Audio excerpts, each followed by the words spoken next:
रामकृष्ण परमहंस जी की काली माता भक्ति। श्री रामकृष्ण परमहंस जी काली माता के असीम भक्त थे। श्री रामकृष्ण परमहंस भक्ति के आदर्श उदाहरण हैं। काली माता ने भी उन पर कितना और कैसे प्रेम किया, यह भक्तिमय प्रसंग आज हम सुनेंगे। श्री रामकृष्ण परमहंस जी काली माता के मंदिर के पुजारी थे। वे प्रतिदिन देवी की पूजा करते थे, परंतु उन्हें कभी देवी के दर्शन नहीं हुए थे। एक बार उन्हें ऐसा लगा कि यदि देवी यहीं है तो वे मुझे दर्शन क्यों नहीं देती। तब वे देवी के दर्शन हेतु व्याकुल होकर प्रार्थना करने लगे। वे देवी को प्रार्थना करते थे कि हे देवी, आप वास्तव में यदि यहीं हैं तो मैं आपका रूप क्यों नहीं देख सकता। एक दिन ऐसा आया कि श्री रामकृष्ण जी देवी के सामने उनका स्मरण कर पूजा कर रहे थे। देवी के दर्शन न होने के कारण वे कहने लगे कि यदि मुझे देवी के दर्शन नहीं होते तो मेरे जीवन का क्या अर्थ है, मुझे यह जीवन ही नहीं चाहिए। ऐसा बोलकर उन्होंने देवी के हाथ में स्थित शस्त्र उठा लिया और वे स्वयं पर वार करने ही वाले थे कि इतने में मूर्ति से साक्षात काली माता प्रकट हुईं। भगवान का स्मरण व्याकुलता से करने पर भगवान स्वयं प्रकट होते हैं। यह हमने भक्त प्रहलाद रामकृष्ण परमहंस इनसे सीखे हैं। आप भी ऐसे प्रयास कर भगवान की अनुभूति ले सकते हैं। इस प्रसंग के उपरांत रामकृष्ण परमहंस जी में देवी के प्रति भक्ति और अधिक बढ़ गई। वे देवी के अनन्य भक्त थे। रामकृष्ण कभी अपनी चिंता नहीं करते थे। जैसे छोटा बालक अपनी माता से सब कुछ मांग लेता है, उसी प्रकार रामकृष्ण जी माता से सब कुछ मांगते थे।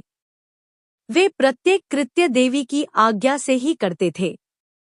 देवी काली उनकी माता ही थी। उनके पास माता की छोटी मूर्ति थी जिससे वे सदैव बातें करते थे। वे देवी को भोजन खिलाते और देवी भी उसे ग्रहण कर लेती।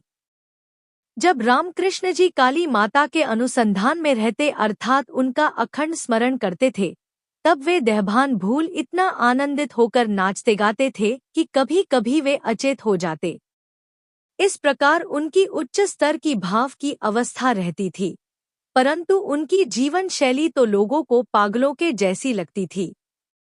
एक बार एक व्यक्ति ने उनसे पूछा, आप ऐसा कहते हैं कि देवी हर एक वस्तु में, मनुष्य में और प्राणी में है, तो आप इस छोटी सी मूर्ति को काली माता कैसे कहते हैं।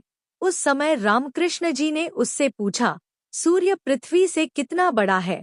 उस व्यक्ति ने यह उत्तर दिया, सूर्य पृथ्वी से 9 लाख गुना बड़ा है। तब रामकृष्ण जी ने उसे पूछा, वह इतना बड़ा होते हुए भी हमें इतना छोटा क्यों दिखाई देता है। उस व्यक्ति ने उत्तर दिया, सूर्य भले ही पृथ्वी से 9 लाख गुना बड़ा हो, परंतु वह हमसे बहुत दूर है, इसलिए वह हमें इतना छोटा दिखाई देता है। इस पर रामकृष्ण परमहंस जी बोले, इसी प्रकार काली माता आपसे बहुत दूर है, इसलिए वे आपको छोटी दिखती हैं। मैं तो देवी के गोद में ही होता हूँ, इसलिए वे मुझे बड़ी लगती हैं। आप उनकी ओर बाह्य दृष्टि से देखते हैं, परंतु मैं उनकी ओर श्रद्धा के साथ सृष्टि के शक्ति रूप में देखता हूँ। इससे हमें यह सीख मिलती है कि यदि हमारे मन में भगवान के प्रति अपार भक्ति हो, तो भगवान हमारे साथ सूक्ष्म रूप में निरंतर होते हैं। इस प्रसंग से शिक्षा लेकर हम सभी भगवान की ऐसी भक्ति करेंगे कि उन्हें हमारी भक्ति के कारण दर्शन देने की इच्छा होगी। ये सी हाय और ज्ञानवर्धक कहानियों के लिए कृपया हमारे चैनल को लाइक, शेयर एंड सब्सक्राइब जरूर कीजिए। धन्यवाद।